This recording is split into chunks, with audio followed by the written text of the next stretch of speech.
दोस्तों, स्वागत है आपको हमारे चैनल टेक्निकल दस्तक में। तो दोस्तों, आज मैं आप लोग के लिए लेकर के आ गया हूँ जो है कि FLP प्रोजेक्ट, जो कि बहुत ही धांसू है, जिसका जो है कि हम फौजी इस देश के धड़कन है, अब तुम्हारे हवाले वतन साथियों मूवी का जो है कि बहुत ही हिट सॉन्ग है। और दोस्तों, देशभक्ति सॉन्ग बहुत ही लंबा और बहुत ही हिट सॉन्ग है, जिसको मिक्सिंग करने में मुझे बहुत ही मेहनत लगा है। तो वीडियो को लाइक जरूर कर दीजिएगा, चैनल पर नए होंगे तो सब्सक्राइब कर दीजिएगा। और दोस्तों, इसका जो है कि लिंक आपको डिस्क्रिप्शन में मिल जाएगा, डाउनलोड लिंक, और उसमें पासवर्ड होगा 3 स्टेप में, जो कि दो अक्षर का 3 बार मैं वीडियो में दिखाऊंगा, जो कि आप वीडियो को पूरा देखिएगा तो आपको पता चल जाएगा। जब आपको ये दोनों जिप फाइल होंगे तो इसको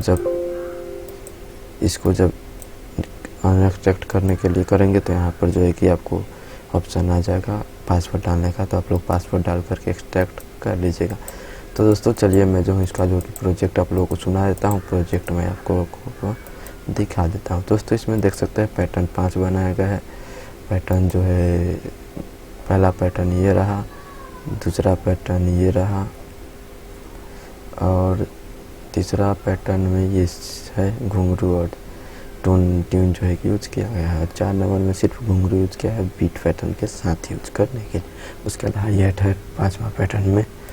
उसके बाद दोस्तों, आप देख सकते हैं इसमें जो है कि इतना सारा सैंपल यूज किया गया है, इतना 2 एनिमेशन लगाया गया है, वॉल्यूम मल्टीप्लायर का, और जो है कि 5 पैटर्न लगाए गए हैं। दोस्तों, उसके बाद जो है कि इसमें सॉन्ग पे जो है कि मास्टरिंग आप देख सकते हैं। सॉन्ग पे मास्टरिंग, यहाँ पे ये वॉइस का मास्टरिंग है, ये मास्टर पे मास्टरिंग किया गया है, ये सॉन्ग पे मास्टरिंग है। उसके बाद जो है कि वोकल पे होगा मास्टरिंग। ये देख सकते हैं वॉइस पे कितना ज़्यादा मास्टरिंग किया गया है। तो आप लोग सब लोग इसको ध्यान रखते हुए वीडियो को लाइक ज़रूर करना दोस्तों।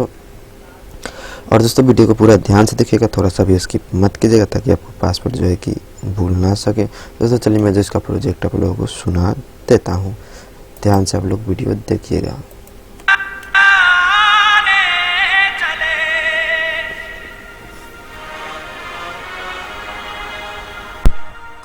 अपनी ज़मीं का